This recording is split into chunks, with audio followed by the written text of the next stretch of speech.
మహబూబాద్ జిల్లా పోలేపల్లి, కంఠాయపాలెం, తొర్రూరు, నెల్లికుదురు, దంతాలపల్లి, నరసింహులపేట మండలాల నుండి కొంతకాలంగా అక్రమ ఇసుక రవాణా యథేచ్ఛగా కొనసాగుతున్నదని సర్వత్రా విమర్శలు వ్యక్తమవుతున్నాయి.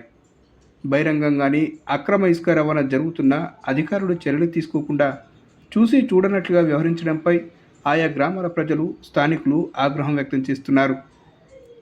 ట్రాక్టర్లతోటి ఇసుకను ట్రిప్పులు తీసుకెళ్తూ ఒక్కో ట్రిప్పుకు సుమారు 6,000 రూపాయల నుండి 7,000 రూపాయల వరకు వసూలు చేస్తున్నారని, ఆకేరువాగులో నుండి లోడ్ చేసుకొని పట్టపగలు మిట్ట మధ్యాహ్నం ఇసుక రవాణా చేస్తున్న అధికారులు మాత్రం నిమ్మకు నీరెత్తకుండా చూసి చూడనట్లుగా వ్యవహరించడం, అక్రమార్కులు వాల్టా చట్టానికి తూట్లు కొడుతున్నా చలనం లేకుండా ఉండడాన్ని స్థానికులు తప్పుపడుతున్నారు. అధికారులు ఎప్పుడో చుట్టపు చూపుగా వచ్చి వెళ్ళిపోవడం జరుగుతుందని, ఇప్పటికైనా అధికార యంత్రాంగం వీటిపై దృష్టి సారించి అక్రమార్కులపై కఠినంగా వ్యవహరించాలని పలువురు రైతులు, గ్రామస్తులు కోరుతున్నారు.